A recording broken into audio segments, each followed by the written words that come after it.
escola dominical. Já adiantei o tema de vocês, né? O tema que nós vamos falar durante esse ano, 2026, que é persistir. Persistir, perseverança.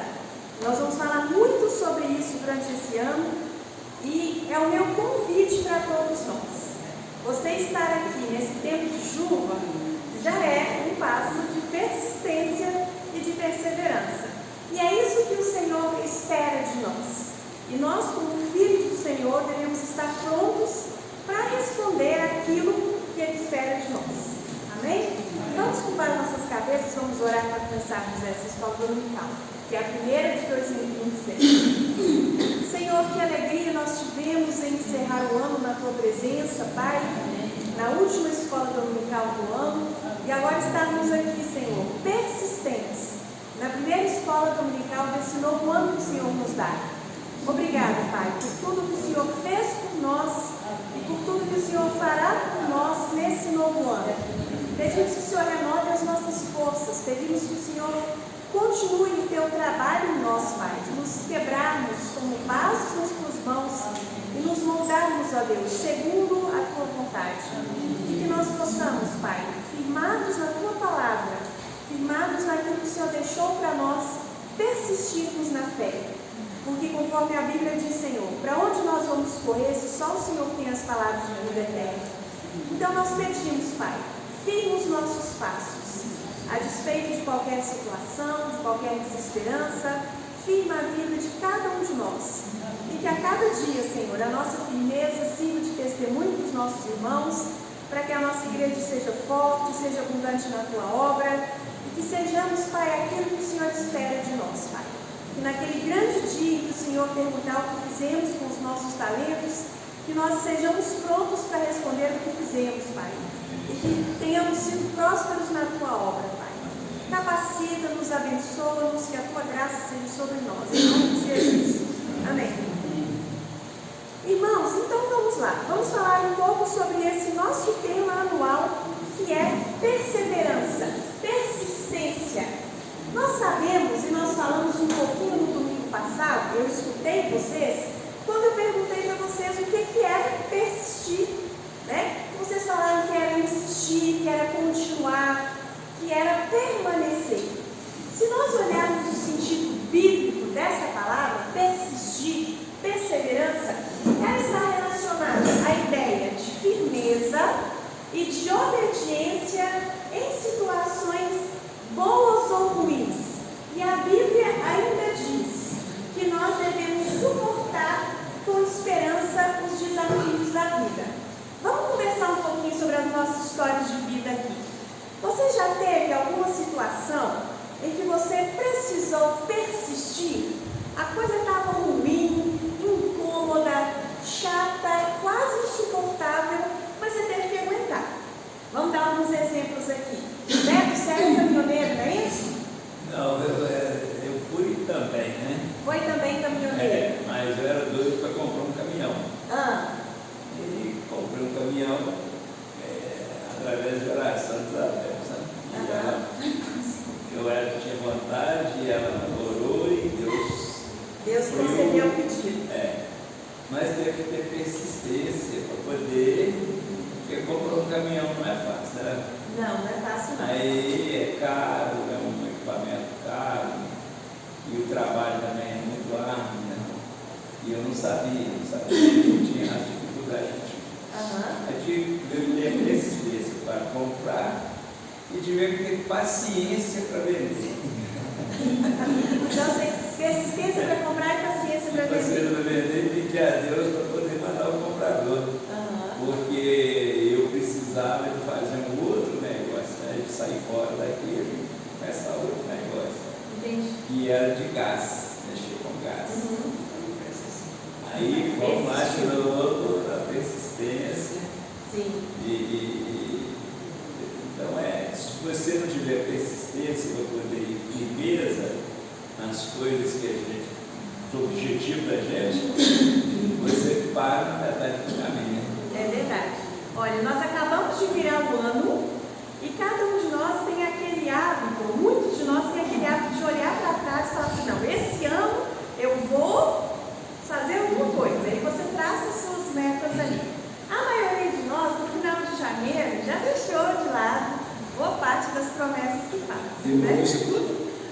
Demora já. Deve ser.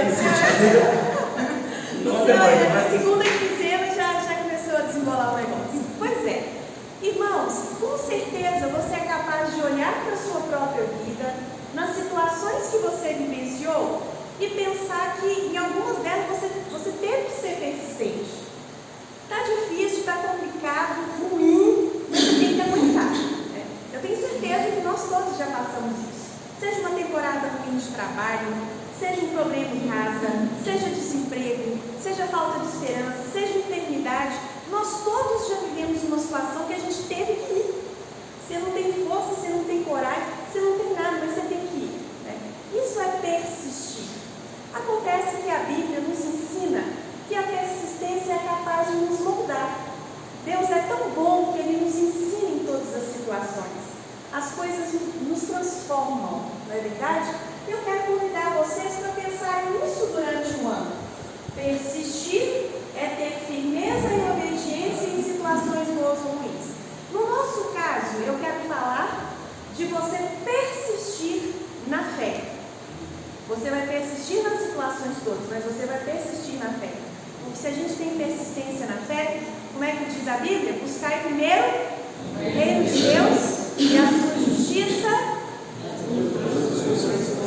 todas as outras coisas que serão acrescentadas, não é? Então você sabe de onde você tem que começar. Nenhum de nós sabe o que vai acontecer com a gente até o final do ano. Mas tem uma coisa que a gente sabe, é que a gente tem que persistir. Porque a persistência nos fará obedientes, nos fará suportar com esperança os desafios da vida, porque ninguém pode falar aqui que não vai ter desafios. Nós vamos ter bons momentos, graças a Deus, porque a gente tem. Mas é nos desafios que nós seremos mais provados e mais teremos que ter o pé firme. E nós vamos ver lá em Romanos 5, 3 e 4, quero convidar os irmãos para abrirem comigo. Romanos 5, versos 3 e 4.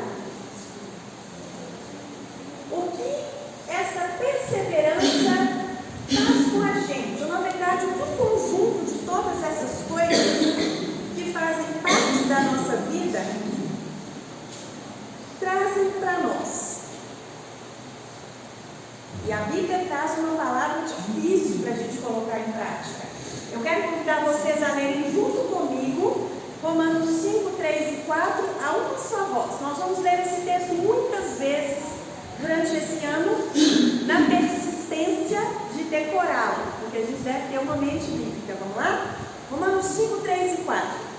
E não somente isso, mas também nos gloriamos nas próprias tribulações, sabendo que a tribulação produz perseverança, e a perseverança, experiência, e a experiência, esperança. Vamos firmar as nossas vidas e tudo que a gente for viver esse ano, de coisas boas, mas especialmente de provações. Estejamos firmes, sabendo que a tribulação que nós temos aprendido aqui na escola dominical, no estudo do pastor, as tribulações são dadas pelo Senhor nas nossas vidas. Nada que acontece com a gente foge do controle do Senhor. A tribulação produz perseverança.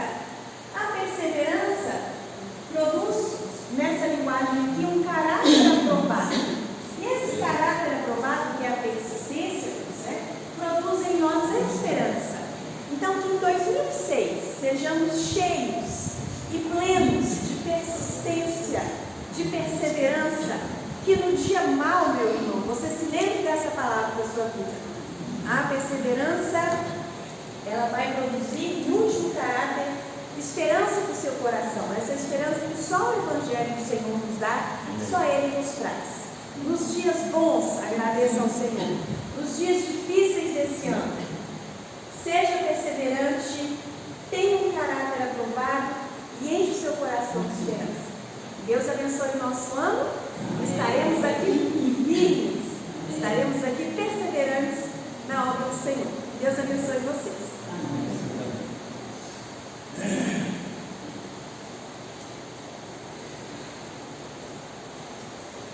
Bom dia, meus irmãos. Bom dia. Bom nós estarmos juntos. Esse tempo gostoso, né? Chuvinha.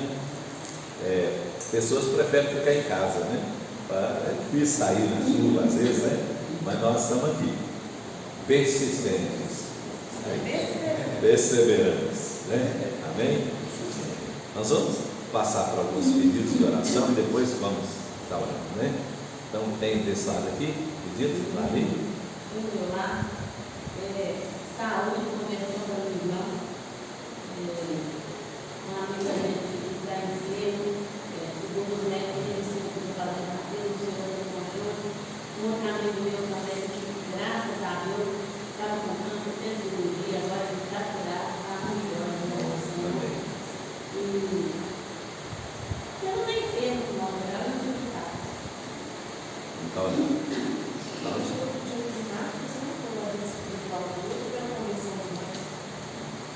A igreja na Venezuela, os médicos lá, que eles sejam direto com os primeiros.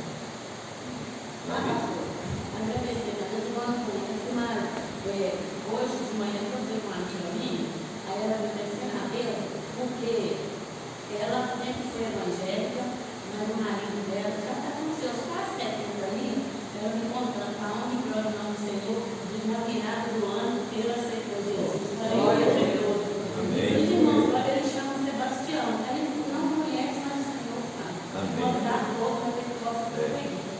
bora. Maria Elise? Não? Conversão e libertação. Em conforto com a família que perdeu. Mais alguém desse lado aí? Não? Sejamos? Beto? Conversão. Só. Isso. Esposo do pastor Gerias, aquela função, aí eu quero pedir. A igreja também está orando, né? E para mim, para a minha saúde também. Letícia? Só.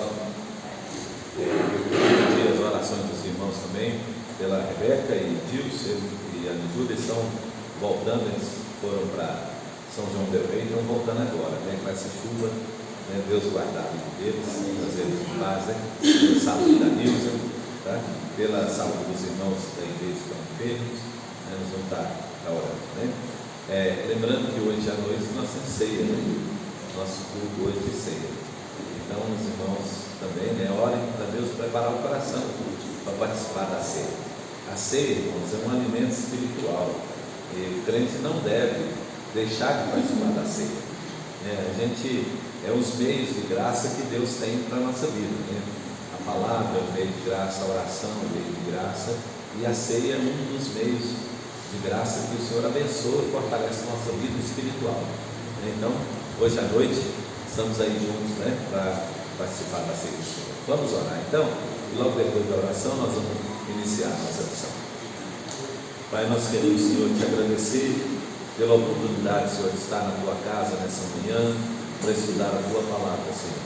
Queremos pedir, ó Deus, a tua bênção, Senhor, ó Deus, sobre o estudo, sobre a vida de cada irmão aqui presente, abençoando também aqueles que não puderam estar aqui, Senhor, ó Deus, colocando tuas mãos sobre eles. E agora, Pai, queremos colocar esses pedidos de oração que foram feitos aqui diante do teu altar, Senhor, e pedir, ó Deus, a tua bondade, a tua misericórdia, Senhor, na vida de cada um, Senhor. Queremos pedir, ó Deus, que estenda, Senhor, a tua graça e a tua misericórdia, Senhor, na vida de cada um dos nossos irmãos. Pedimos isso, Senhor, porque temos consciência, Senhor, de que as bênçãos e a vitória venha do Senhor para nós. O salmista diz que uns confiam em carros, outros em cavalos, mas nós confiamos, esperamos e nos gloriamos no Senhor nosso Deus. Por isso, Pai, esperamos no Senhor e oramos, Pai, agradecidos em nome de Jesus. Amém. Então hoje nós não temos classe de criança, porque não tem criança também aqui hoje, né? Então vamos estudar a palavra do Senhor. Quero convidar os irmãos para abrirem suas Bíblias em Romanos, capítulo 8 de Romanos. Nós vamos iniciar no verso 31. Romanos capítulo 8, a partir do verso 31.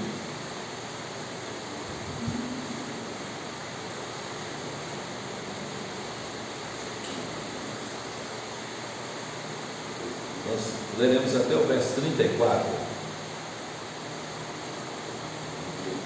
Romanos, capítulo número 8, de 31 até o versículo 34.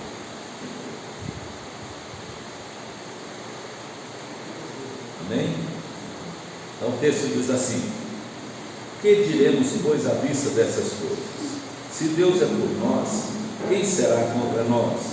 Aquele que não poupou o seu próprio filho, antes por todos nós o entregou, porventura não nos dará graciosamente com ele todas as coisas? Quem tentará acusação contra os eleitos de Deus? É Deus quem os justifica. Quem os condenará? É Cristo Jesus quem morreu, ou antes quem ressuscitou, o qual está à direita de Deus e também intercede por nós. Amém. Que Deus abençoe o texto que lemos para a nossa edificação. Irmãos, nós temos falado aqui na carta aos Romanos sobre as bênçãos que vêm da justificação sobre nossa vida. Então, Paulo começou o capítulo 8 falando que agora já não há mais nenhuma condenação para aqueles que estão em Cristo Jesus. E o texto agora que nós lemos aqui, ele diz assim: que diremos, pois, à vista dessas coisas? Quais são essas coisas que Paulo está se referindo aí no texto? Quando ele diz assim: que diremos, pois, à vista dessas coisas? Quais coisas? Então, se os irmãos olharem para o início do capítulo, eu quero só que os irmãos acompanhem na sua Bíblia aí, tem uma parte em negrito aí que são títulos dos parágrafos, não é? Então, começando lá no capítulo 8, então a primeira coisa que Paulo falou no capítulo 8 é que agora já não há mais nenhuma condenação para os que estão em Cristo Jesus. Então, essa é uma das coisas que Paulo está falando. Que diremos, pois, à vista dessas coisas? Então, primeiro, que não há nenhuma condenação para aqueles que estão em Cristo Jesus, né? E aí, depois, em negrito, ele fala que nós agora somos filhos e herdeiros, né, do Senhor, filhos de Deus, herdeiros com Cristo. É uma segunda bênção que Paulo está falando aqui, que essas coisas, né? Depois ele vem, fala que os sofrimentos do tempo presente não podem ser comparados à glória que está sendo para ser revelada em nós, ou seja, aquilo que Deus vai nos transformar, né, quando o Senhor voltar. Depois ele fala sobre a intercessão do Espírito Santo sobre nós, nos ajudando nas nossas fraquezas, né? Porque nós não sabemos orar como convém, o Espírito Santo nos ajuda. Ele fala também que Deus faz com que todas as coisas juntas elas cooperem para o nosso bem, né? Nós que amamos a Deus, nós fomos chamados segundo o seu propósito, e o propósito de Deus, ele diz aí, ele nos predestinou para sermos conforme a imagem do seu Filho. E agora então, ele começa dizendo: então o que diremos à vista dessas coisas? Essas coisas que nós citamos aqui agora, que está no início do capítulo. Então o contexto aqui do versículo que nós lemos, fala dessas coisas, né? Então, tudo que ele falou, do versículo 1 até o versículo 30, são as coisas que ele está referindo. Então, ele está dizendo assim: olha, a gente olha para essas coisas ali, tudo que Deus fez por nós, e o que nós diremos então, olhando para essas coisas? Aí a primeira palavra que ele dá vem na parte final do versículo. Ele diz assim: olhando para tudo isso que Deus fez por nós, se Deus é por nós, então quem será contra nós? Entendeu?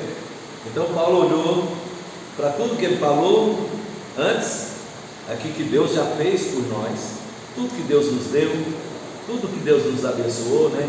Então, que Ele já nos perdoou, não tem mais condenação, né? Que Ele nos abençoou em Cristo Jesus. E aí ele, olhando para tudo isso, ele diz assim: então, diante disso tudo, já que Deus é por nós, se Deus é por nós, quem será contra nós?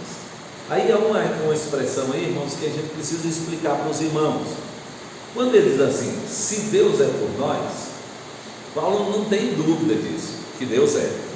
Então, a palavra foi traduzida, se Deus é por nós, mas na verdade ela tem um sentido também assim, já que, tá? A palavra se, essa ideia aí não é uma ideia condicional, não quer dizer que Deus possa ser contra nós, certo?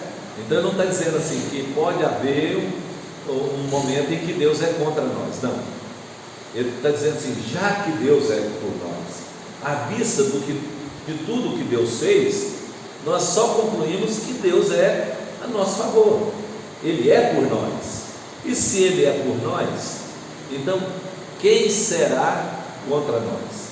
É isso que Paulo está perguntando. Então quem pode agir contra nós, já que Deus é por nós, é a nosso favor?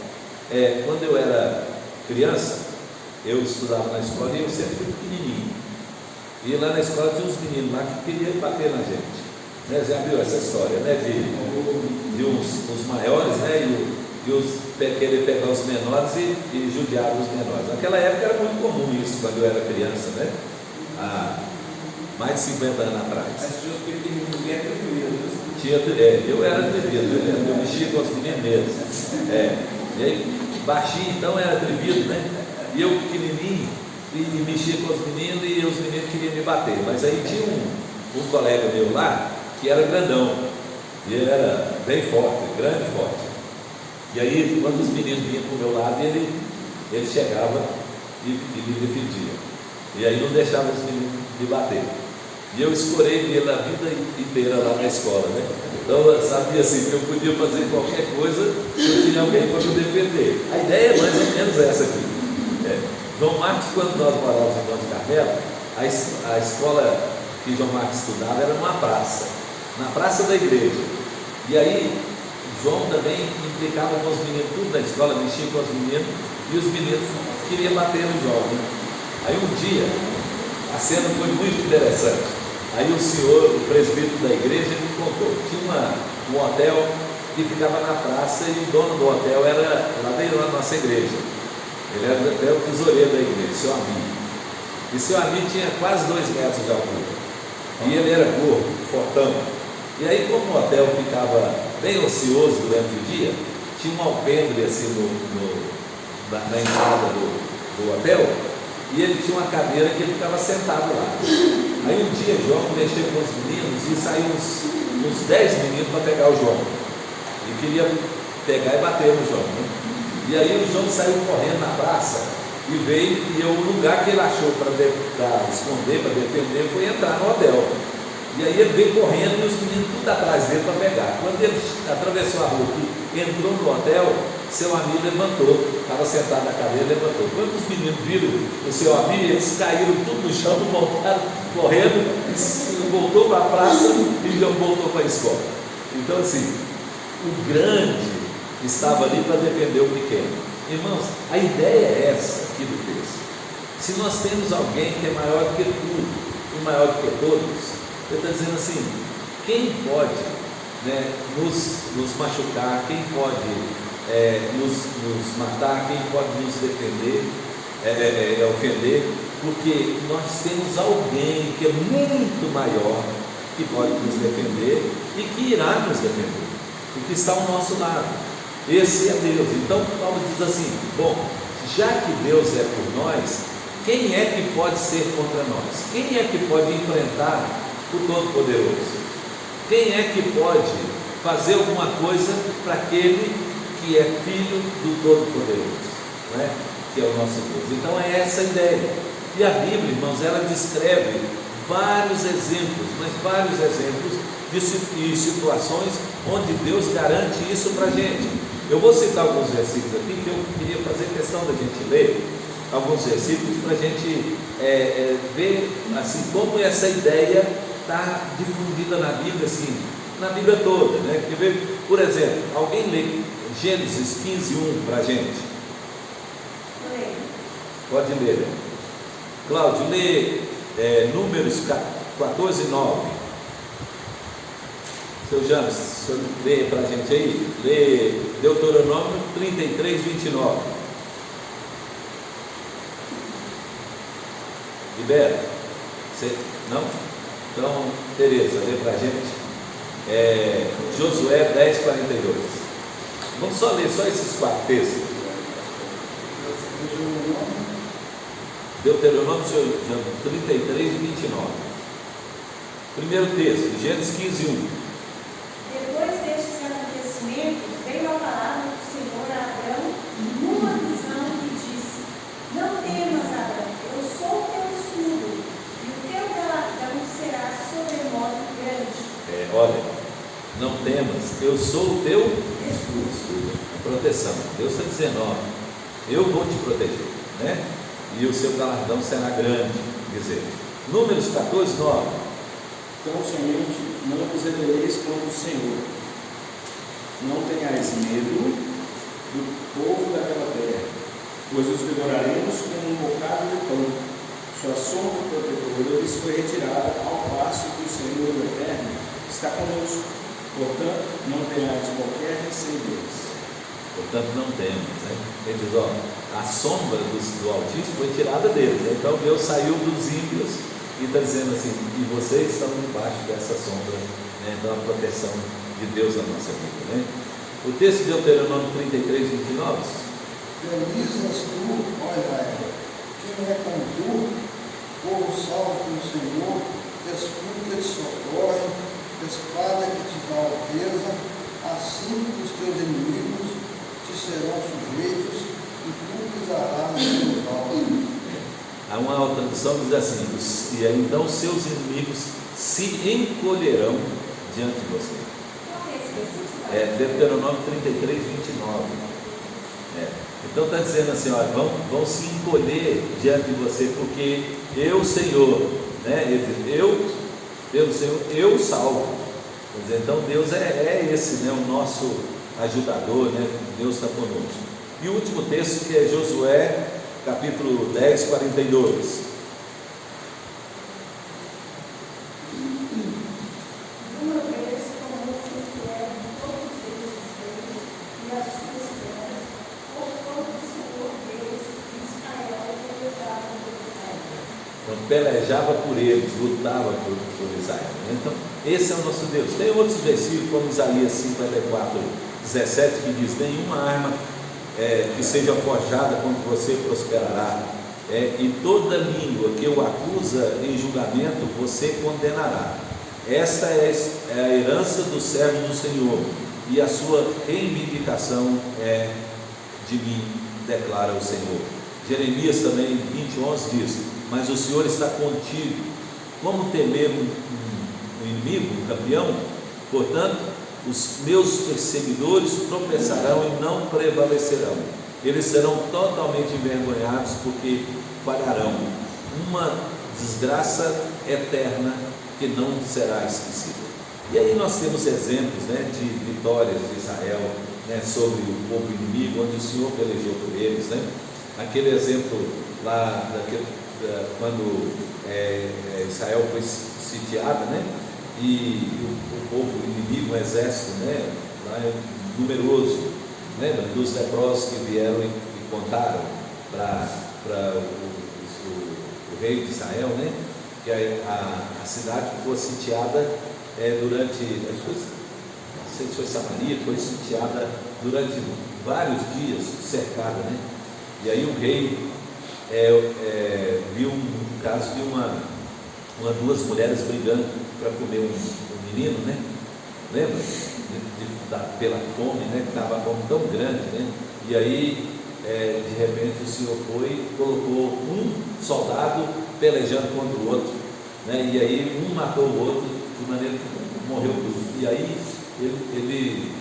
a vitória veio do Senhor, não foi dele, né? Aquela outra experiência quando o rei Asa ora a Deus e diz assim, Senhor, quem pode resistir na batalha entre um fraco e um forte, né? O exército de Israel tinha 300.000 soldados, o exército etíope tinha 1 milhão de soldados.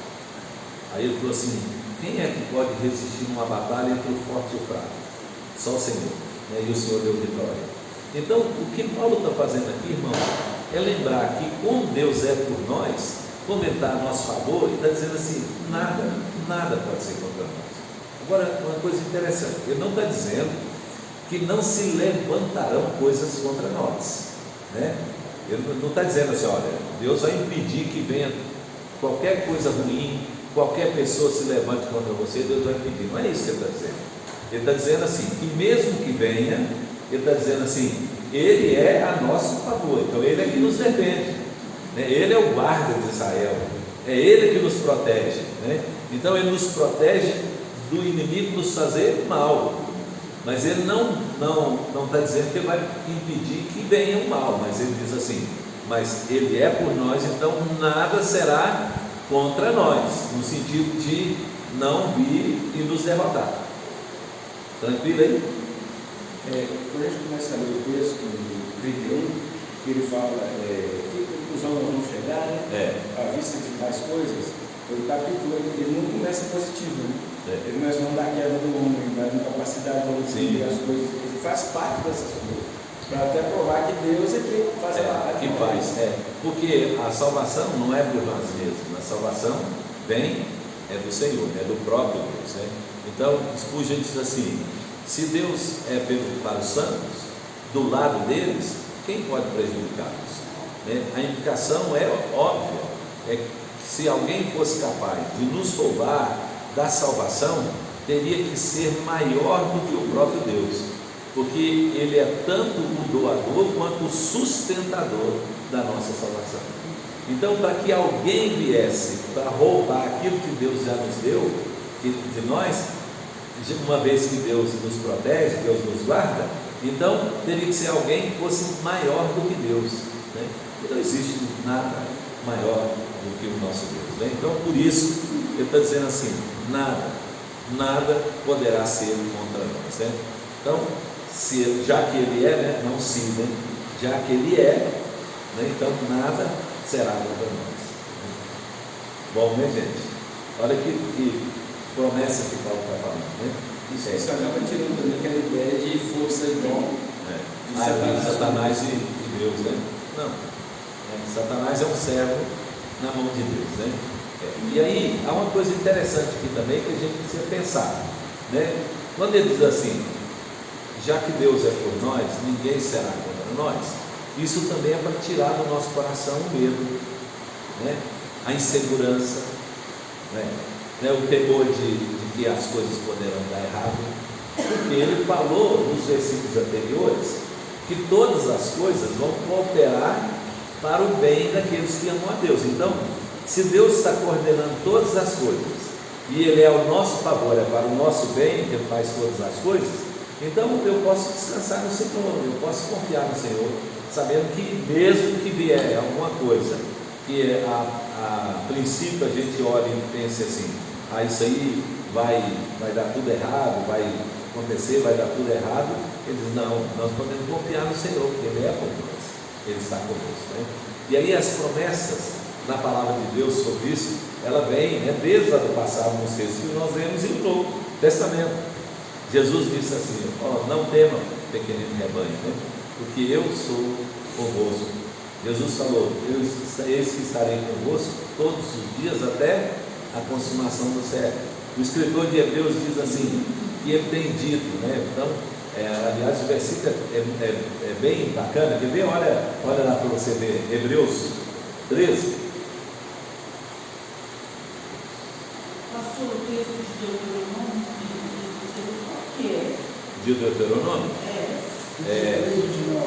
33, 29.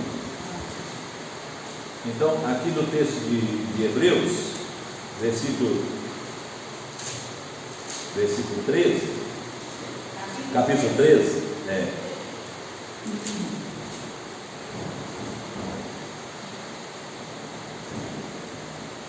ele diz assim, 5, versículo 5, olha que versículo bacana, ele diz assim, seja a vossa vida sem avareza, né? Avareza é amor ao dinheiro, né? Então, se eu confio que Deus supre todas as minhas necessidades, cada uma das minhas necessidades, então eu não preciso ser avarento, eu sei que não vai fazer falta. O avarento, ele quer ajuntar porque ele confia na riqueza, no dinheiro, né? E o O servo de Deus confia na provisão de Deus, né? É na provisão. É Deus que é o provedor de todas as coisas. Então ele diz assim: seja a vossa vida sem avareza, contentai-vos com as coisas que tendes. Aí ele diz: por quê? Ele diz: porque ele tem dito: de maneira alguma te deixarei, nunca, jamais te abandonarei. Aí ele diz: assim afirmemos confiantemente: o Senhor é o meu auxílio, não temerei. Que me poderá fazer o homem? Não, o Senhor é meu auxílio, não temerei. Que me poderá fazer o homem? Nada. Pode até intentar, né? Pode intentar alguma coisa contra nós, mas, né, Deus é o que nos protege, Deus é que nos dá aquilo que nós necessitamos. Amém? Então, Paulo ele apresenta uma garantia total da certeza do amor de Deus. E ele vai descrever isso depois, né? Vamos chegar lá, seu Jonas, né? No finalzinho. Então ele está dizendo, então quando nós olhamos para tudo que Deus já fez por nós, qual que é a nossa conclusão? Deus é por nós, e se Ele é por nós, ninguém poderá ser contra nós. Tranquilo? Tá. Aí vem o verso seguinte, aí Paulo então vai agora justificar como Deus é por nós. Ele diz assim: por que Deus é por nós? Então ele diz assim, versículo 32: aquele que não poupou ao seu próprio filho, antes por todos nós o entregou, porventura não nos dará graciosamente com ele todas as coisas? Então ele diz, aquele que não segurou, aquele que não poupou, aquele que não livrou o filho de morrer por nós, né? Então ele entregou ele por nós. Ele diz assim: então ele não nos dará graciosamente todas as coisas. O argumento de Paulo aqui é do maior para o menor. Ele diz assim: se Deus deu aquilo que era maior e mais precioso, né, para a nossa salvação, se Deus nos deu aquilo que era mais precioso para Deus, que era seu filho, então pode ter alguma coisa que Deus então vai nos negar? Vai sonegar, vai deixar de dar? Claro que não, gente, porque veja, se eu sou capaz de dar para alguém aquilo que é mais caro e mais precioso, se ele pedir uma coisa que tem um valor menor, eu vou ter dificuldade de dar? Claro que não, pois, né, se eu dei o que era maior, né, então para dar uma coisa que tem menos valor, né, é fácil. Então Paulo está dizendo, esse é o argumento. Ele está dizendo assim: Deus é por nós, e a prova de que Deus é por nós é que Ele nos deu aquilo que havia de mais precioso. Quem era mais precioso? Seu filho. Aí, irmãos, há um paralelo aqui, e eu acredito que Paulo estava pensando nisso, né, naquela experiência de Abraão com Isaac. Então, quando Deus pediu Isaac em sacrifício para Abraão, Deus já lá atrás, Deus já tensionava mostrar isso, né? Então, o que era o mais precioso para Isaac? Era o filho. Isaac tinha um monte de coisa, Abraão tinha um monte de coisa. Se Deus pedisse qualquer coisa para Abraão, não teria tanta importância como pedir Isaac. Então, por isso que Deus disse assim: toma teu filho, teu único filho, a quem amas. Então veja, teu filho, teu único filho. Então era o único filho, a única coisa que Abraão tinha e que ele amava. Então diz, olha, teu filho, teu único filho, a quem amas, e leva-o e lhe oferece em sacrifício.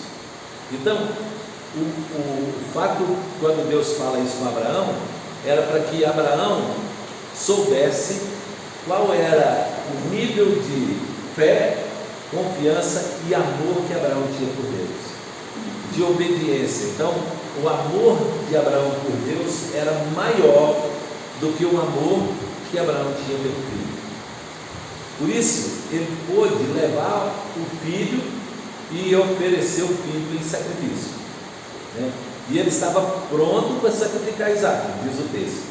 Estava pronto para chegar lá. O escritor de Hebreus fala sobre isso. Diz que ele não negou.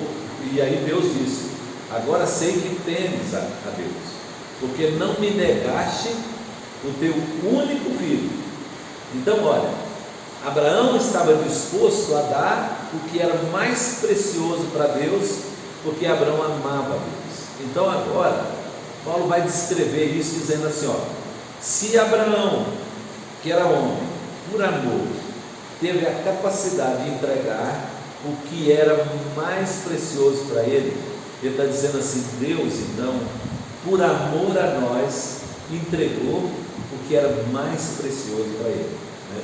E aí, olha que coisa interessante, para Abraão, Deus não só confirmou a fé de Abraão, o amor de Abraão por ele, mas Deus também se tornou para ele o provedor. Por isso que, quando ele olhou o carneiro que estava preso lá na galhada, né, pelos chifres, aí Abraão viu aquilo e colocou o nome daquele lugar de Jeová Jireh, ou seja, Deus proveu, ou Deus proverá, né? Então, a coisa interessante, gente, prover é diferente de todas as coisas que a gente pensa, né? Deus é provedor, é diferente de Deus ser doador, né? Então, quem provê de algo que não existe. Quem é doador, doa daquilo que tem. Então Deus não é só doador, Deus é provedor. Confiar em Deus como doador, tendo a despensa cheia, é uma coisa. Agora, confiar em Deus como provedor quando a despensa está vazia é outra coisa. E aí a ideia é essa: não tinha ninguém ali onde Abraão estava para ser substituto de Isaac. Ninguém, não tinha nada para ser substituto, não é? Então Deus, por isso que o nome é Jeová Jireh, porque o Deus que Abraão estava oferecendo Isaac era o Deus provedor. Então, irmãos, confiar na provisão de Deus é muito maior do que confiar na doação de Deus, porque a doação de Deus ela pode ser por vários meios. Ela pode ser as coisas que nós já temos em casa, que nós trabalhamos, Deus fazer com que aquilo permaneça. Pode ser no trabalho que Deus nos dá, né? Pode ser no negócio que Deus nos dá condição de fazer. Então, isso aí é a provisão, né? Então, aliás, isso aí é a doação. Deus está doando, sustentando. Então, Deus dá todas as coisas, suprindo as nossas necessidades por meio das coisas que nós já recebemos de Deus. Mas agora, aqui é a diferença. A diferença é que não existia nada e Deus proveu, né? Não existia nada. Então, veja, muitas coisas Deus já fez do que já tinha. Lembra da viúva de Serepta? Então Deus multiplicou o azeite, mas ela já tinha azeite, né? Deus só multiplicou, né? Então, agora, no caso de Abraão, né, não tinha nada e Deus provou. Para que Deus fez isso? Porque nós não tínhamos ninguém que pudesse nos salvar, ninguém que pudesse morrer por nós na cruz. E aí Deus então é o Deus provedor, porque Ele proveu Jesus para ficar no nosso lugar. E o cordeiro que estava lá preso pelos chifres é a prova dessa provisão de Deus. Então por que eu vou temer? Por que eu vou desesperar na falta quando não tenho? Se eu tenho um Deus que provê todas as coisas. Então você está dizendo aqui, olha, se Ele deu aquilo que era mais precioso, Ele proveu aquilo que era necessário e mais precioso para Deus, para a nossa salvação, o que Deus pode recusar nos dar? Nada. Então essa é a prova de que Deus é por nós, né? Paulo está dizendo, essa é a prova, porque já que Ele nos deu aquilo que era mais precioso, não tem nada que Deus possa recusar nos dar, né, para a nossa vida. Então Ele diz, né, se Ele nos deu o seu próprio Filho, não nos dará graciosamente com Ele? Então, porque as bênçãos de Deus, elas vêm em Cristo. Por isso que ele diz, com ele, com Cristo, né? Então quem recebe Cristo como seu Senhor e Salvador, também recebe todas as bênçãos que vêm com ele. Então receber Cristo não é só receber a salvação.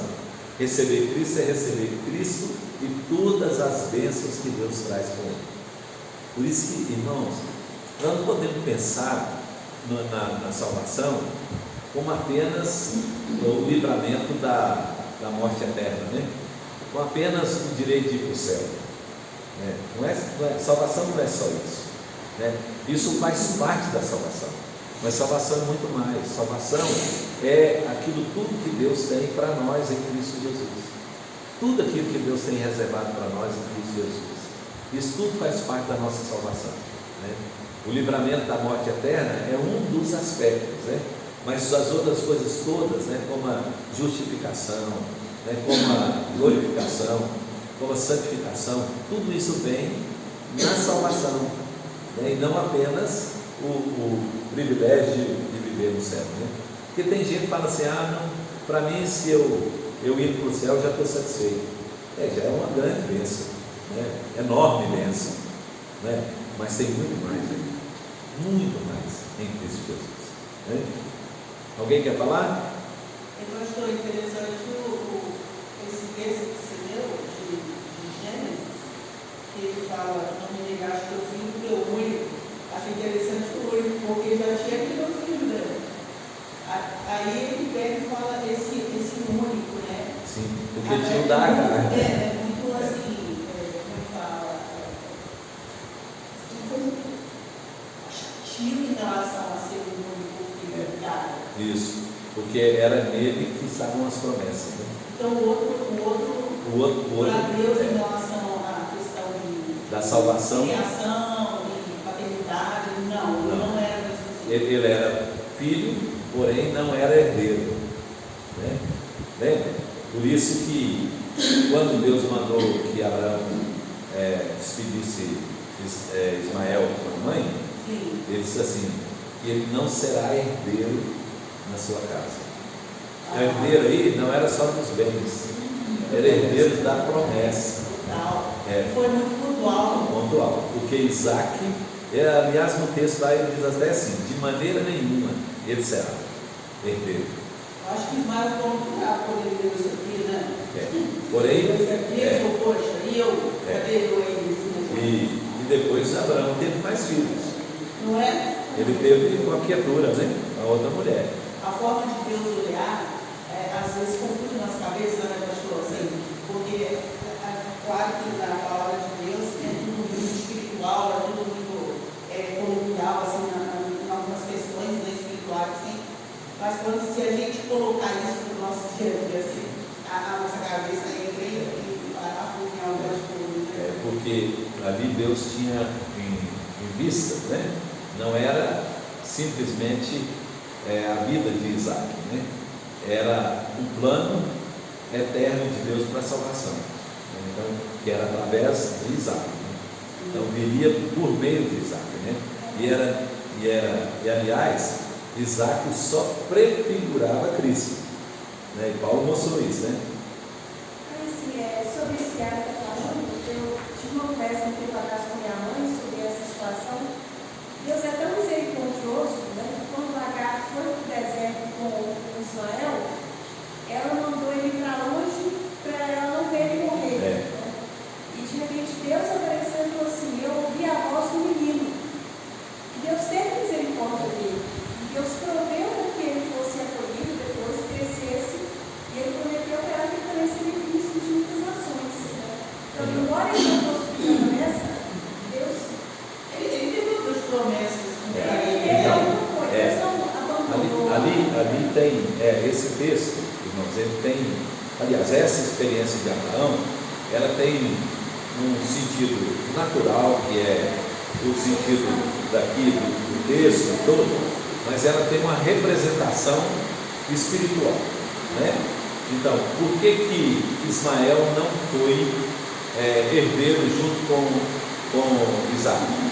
Porque Isaac prefigurava Cristo. Por isso que quando a promessa que Deus fez, ele disse assim: de de Abraão, né, suscitarei a tua descendência.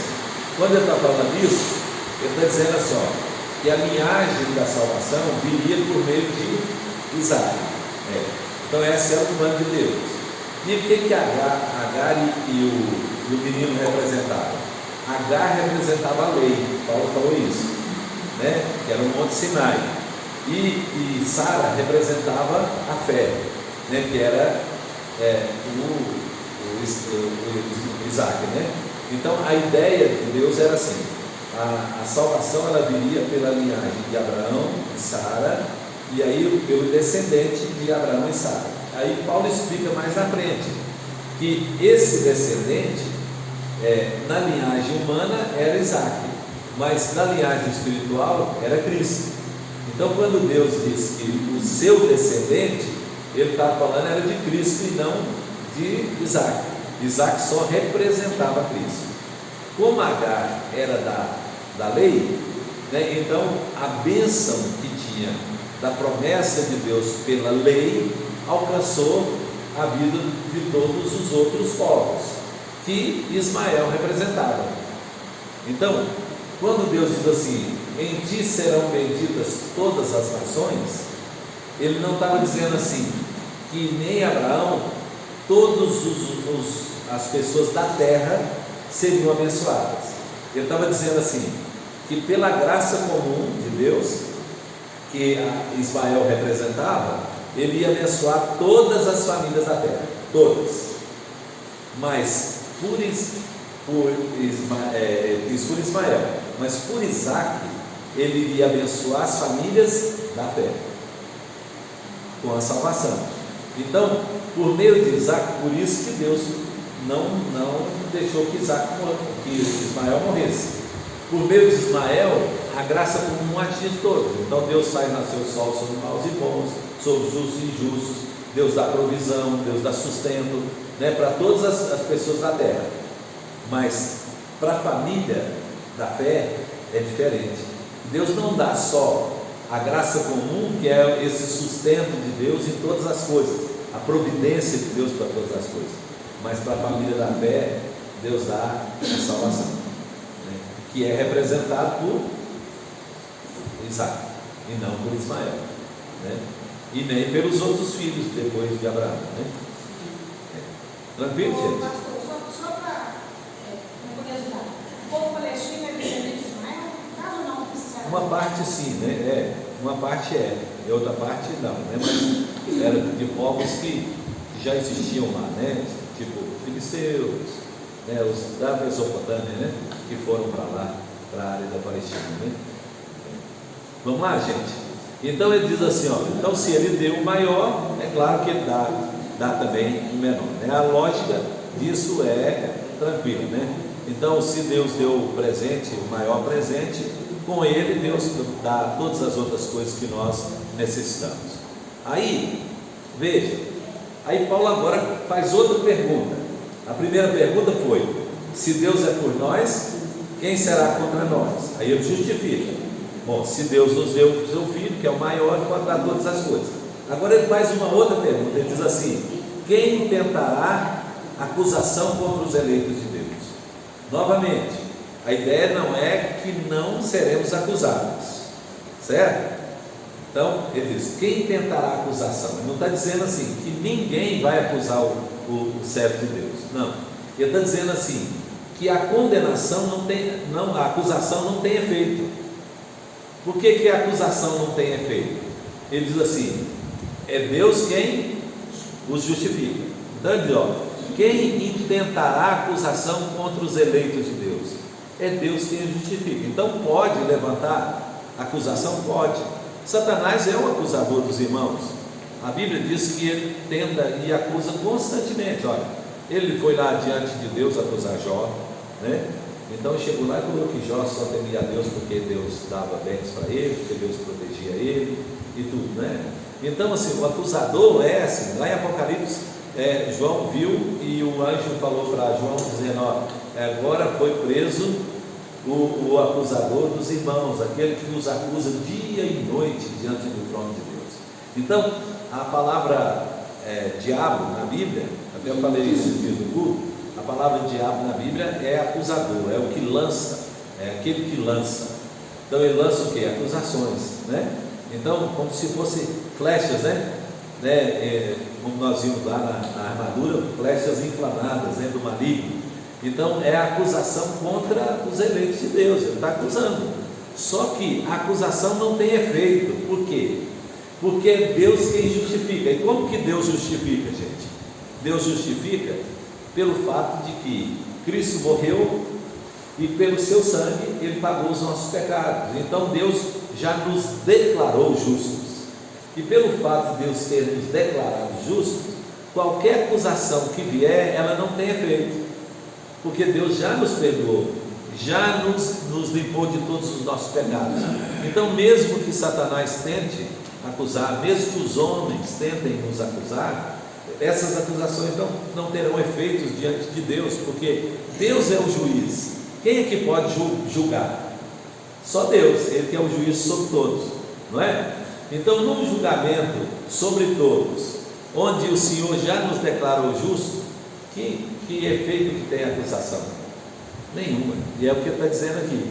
Então, quem intentará acusação contra os eleitos de Deus? Pode até querer intentar, mas isso não tem efeito, porque é Deus que justifica, é aquele que justifica, Então Paulo escreveu isso anteriormente lá no capítulo 5, quando ele diz assim: justificados, pois, mediante a fé, temos paz com Deus, por intermédio de Jesus, seu Filho, Então Deus é aquele que justifica. Por isso, mesmo que alguém se levante, e tente acusar o servo de Deus, isso não tem efeito diante de Deus, E aí é interessante, porque há uma fraqueza em nós de achar que se as pessoas intentam acusação contra nós, que nós temos que nos defender, Já viu isso?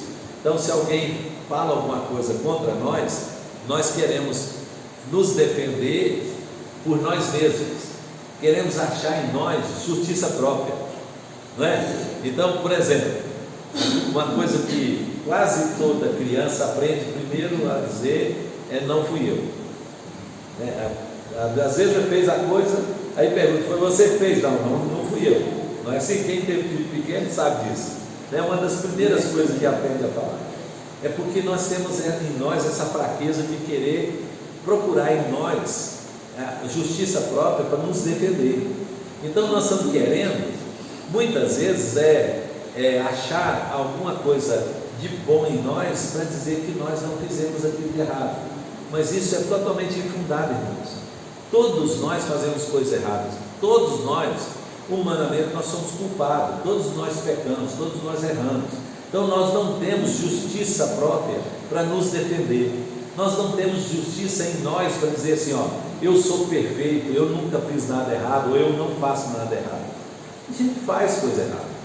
Porém, a ideia aqui do texto é o seguinte: não é a justiça própria que nos defende, é a justiça que foi colocada em nós por meio de Cristo. Eu lembro quando eu era criança, recém-convertido, eu estava assistindo um programa na televisão, um cara chamado Flávio Cavalcante, não sei se alguém lembra dele, certo? E aí um dia ele levou o pastor lá, e o pastor foi dar testemunho da vida dele. O pastor falou que ele tinha sido cangaceiro, lá da época do cangaço, lá de Lampião. E ele disse que matou muita gente e tal, mas ele falou assim: mas eu me converti, eu agora sou uma nova criatura. Então, um testemunho bonito lá na frente de que ele era antes e como ele era agora, como Deus transformou a vida dele, e tal. E aí, quando ele estava dando o testemunho lá, o Flávio virou para ele e falou assim: aqui, você não fica com vergonha não dessas coisas que você fez? Tanta coisa errada que você fez, você não tem vergonha disso não? Ele virou e falou: não, sabe por quê? Porque o sangue de Jesus me purificou de todo pecado. Calou o Flávio, ele não falou mais nada. O sangue de Jesus me purificou de todo pecado. Essa é a ideia que Paulo está querendo desenvolver. Nós não somos justos porque nós temos em nós qualidades próprias que impedem-nos de fazer coisa errada. mas nós somos justos porque Deus nos declarou justos. Então, por isso é que o texto está dizendo, né? Então ele está dizendo assim, é Deus quem os justifica, não somos nós que nos justificamos, é Deus que nos justifica. O negócio é sério, a gente deve não ter na verdade, esqueci, mas já era, ele fala, ó, você passou, você acabou. Mas quando alguém levanta alguma acusação contra nós, Deus também pensando. É espiritual também, Mas Ivone, isso é o acusador. É o diabo que põe na cabeça, né? É a segunda coisa que eu queria dizer aqui. A primeira são os homens, porque às vezes pessoas levantam acusações, né? Aí fala de coisa como se a gente estivesse fazendo coisa errada, que a gente não fez, mas que a gente quer defender de toda forma. Então não é nós que nos defendemos, é Cristo, é Deus quem nos defende. Segunda coisa é isso que Ivone está dizendo, o diabo também nos acusa.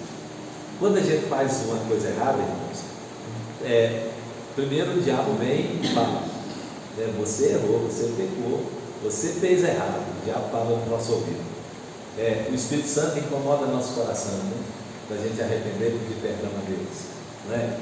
Mas nenhuma dessas acusações do diabo tem efeito, porque o texto está dizendo, é Deus quem nos justifica. Agora eu vou falar uma coisa assim, ô Juliana, eu vou para chover, o que eu vou para casa? Não, eu vou.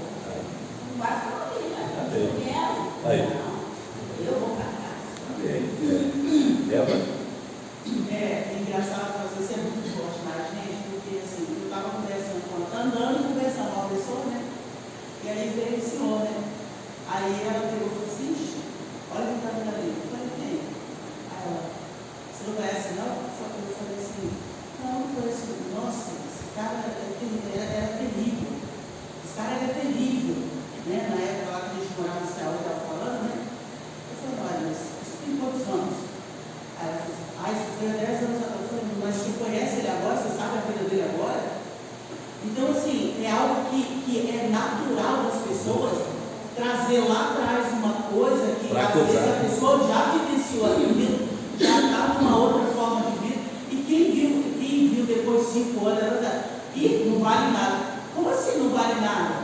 Ele mudou de vida, ele tem outra história, o tempo passou, ele pode ter arrependido, ele pode estar tendo uma relação com Deus diferente, e o coração das pessoas fica agarrado no que a pessoa fez.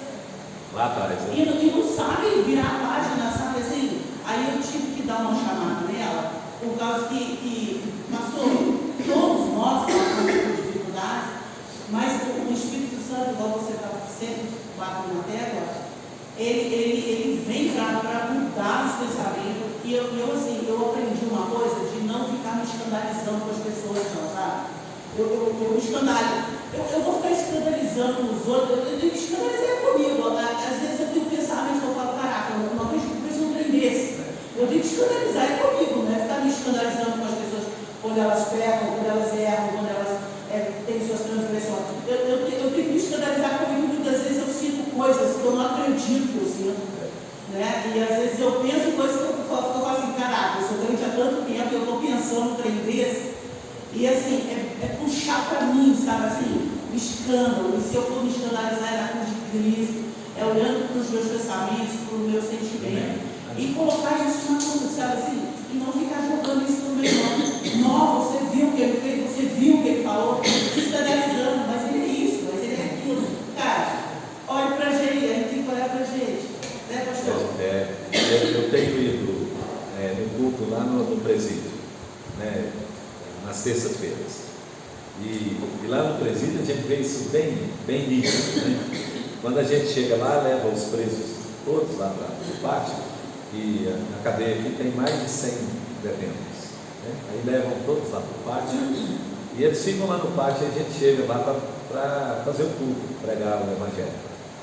E aí vai um outro pastor junto, o pastor Luiz, eu vou junto com ele, né, na verdade. E aí a gente chega lá e de repente a gente vê os que estão tocados pelo Espírito de Deus, eles se juntam para ouvir o Evangelho. Os outros continuam conversando, sentados para lá, para longe e tal. E aí a gente vê lá dentro pessoas lá que já são convertidas e que tiveram uma experiência com o Senhor e chegam e pedem: pastor, ora por mim, eu preciso de oração, preciso para Deus acalmar meu coração aqui. E aí ajoelha, pede para a gente orar, a gente põe a mão na cabeça, ora com eles, dá uma palavra para eles. A gente vê que o Espírito de Deus está trabalhando o coração deles lá. Na hora do louvor eles cantam, lá não pode levar instrumento, não pode levar nada, né? Entra lá só com a Bíblia. E aí eles cantam sem, bate palma e louva a Deus, e os outros estão lá bem aí, espalhados, aquela grande gente lá, um monte de gente lá espalhada, mas tem um grupinho lá que o Espírito Santo já trabalhou no coração. Aí a pessoa vira e fala assim: aí, agora é crente, né? Fez tudo de errado e agora é crente. É isso mesmo. Que diferença tem da gente? Às vezes o crime que cometeu, que é a diferença, mas a pessoa é a mesma. Quando Deus nos salvou, né, nós éramos melhores? Não. Então, glória a Deus que lá dentro está tendo a oportunidade de ouvir o Evangelho e crer, né? E lá, os que já são mais experientes na palavra de Deus, lê a palavra uns com os outros, ora uns com os outros lá, né? E tem gente convertendo lá dentro. Então, glória a Deus, é um ministério, né, que está sendo exercido lá, que depois, quando sair, né, cumprir a pena, vai pegar e vai tentar servir a Deus. E até hoje, lá das vezes que eu fui, nenhum deles orou pediu para a gente orar para Deus tirar eles da prisão.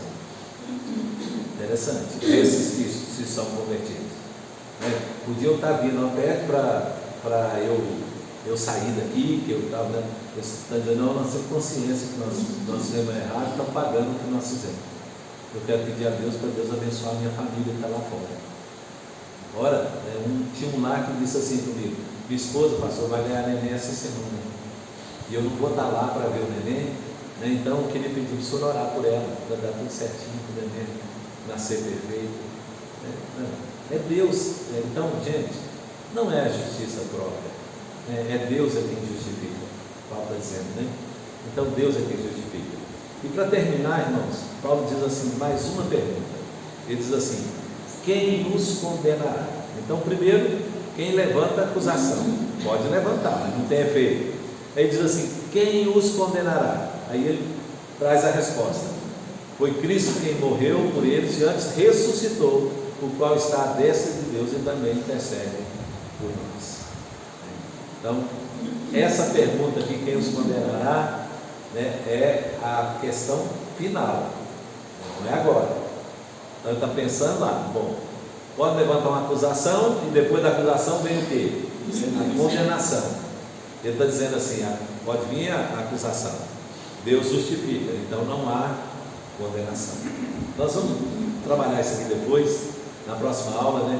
Mais tempo aqui, tá? Agora eu queria saber, tem alguma pergunta mais aí que alguém queria fazer? Eu não sei se é o pastor que está falando aqui, o senhor falou mais cedo aí, sobre a família da fé, né? Agora o senhor falando desse negócio do Brasil, é porque tudo que Deus oferece é só coisa boa, só coisa boa, tudo de bom. E o mundo só oferece coisa ruim. E o mundo, quem está procurando no mundo?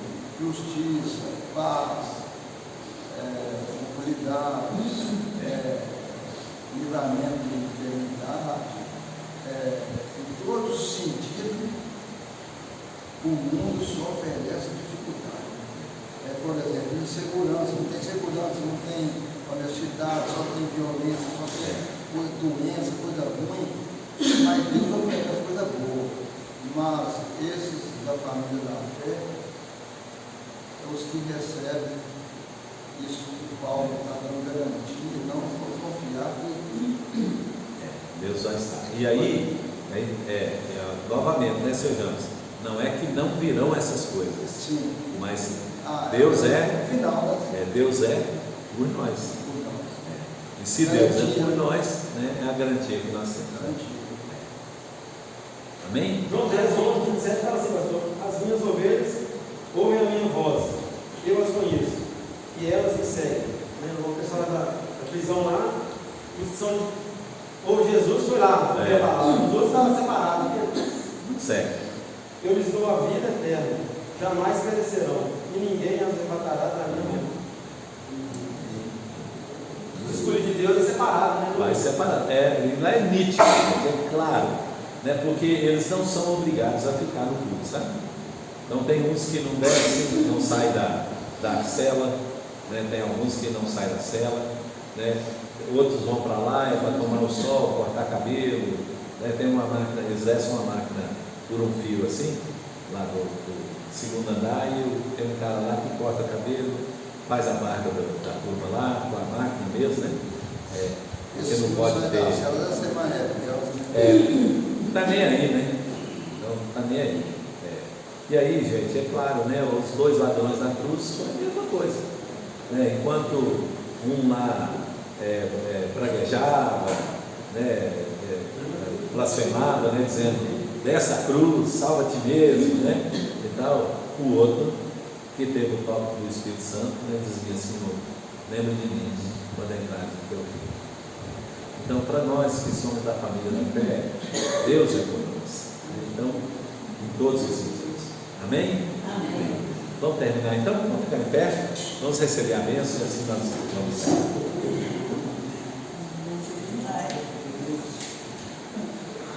E agora, irmãos, que a graça do Senhor Jesus, o amor de Deus nosso Pai e a comunhão do Santo Espírito esteja sobre todos nós, hoje e para todo sempre. Amém. Deus abençoe a todos. Tenham um bom dia e até a noite.